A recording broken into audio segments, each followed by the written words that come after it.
Saudari-saudaraku yang terkasih, Tuhan Yesus hari ini mengajak kita mengumpulkan harta surgawi. Kumpulkanlah bagimu harta di surga. Di surga ngengat dan karat tidak merusakkannya, dan pencuri tidak membongkar untuk mencurinya. Kalau Tuhan mengajak kita mengumpulkan harta surgawi, bagaimana kita melakukannya? Apakah dengan mengatakan itu Tuhan melarang kita mengumpulkan harta duniawi? Tidak, saudari-saudaraku yang terkasih. Selama kita masih berziarah di dunia, kita masih memerlukan harta duniawi. Tetapi harta duniawi itu tidak boleh dikumpulkan begitu saja, sekedar dikumpulkan atau ditumpuk untuk memenuhi kebutuhan kita sendiri. Tetapi harta duniawi harusnya dipakai untuk memperjuangkan harta surgawi. Harta surgawi itu terletak dalam kebaikan-kebaikan yang kita lakukan bagi orang banyak. Jadi kalau kita memanfaatkan harta yang kita miliki, entah sedikit entah besar, bagi kebaikan banyak orang, itulah usaha yang bisa kita lakukan untuk mengumpulkan harta surgawi.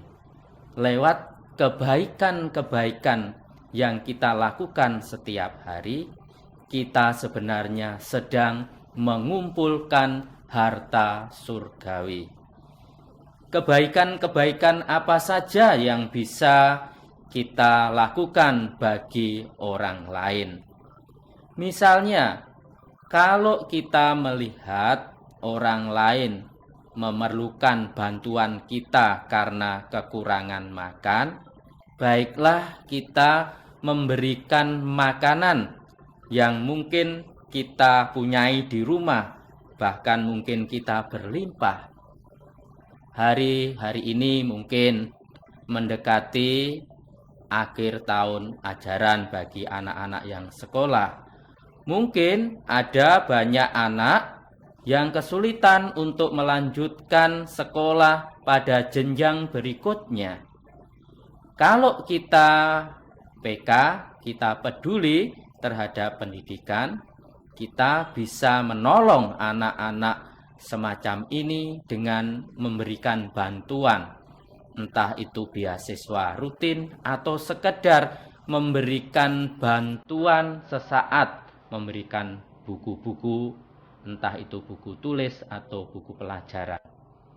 Atau ketika kita menjumpai seorang yang sakit, entah itu di rumahnya atau di rumah sakit, kita mengunjungi, menghibur dia agar diringankan sakitnya. Itu juga kebaikan yang bisa dilakukan bagi orang lain. Pokoknya saudari-saudaraku, ketika kita menggunakan segala daya yang kita punyai, entah itu tenaga, pikiran, dan lebih-lebih harta kita untuk kebaikan bersama, kebaikan orang lain, lebih-lebih bagi yang miskin dan menderita, itu adalah usaha-usaha yang menghasilkan harta surgawi. Anda sekalian pasti memerlukan harta surgawi ini sebagai bekal bagi kita ketika kita harus kembali ke rumah Bapa menghadap Bapa. Anda dan saya ditantang untuk mengumpulkan harta surgawi ini sebaik-baiknya. Mari kita mulai hari ini dengan membuat kebaikan-kebaikan bagi banyak orang. Tuhan memberkati kita sekalian.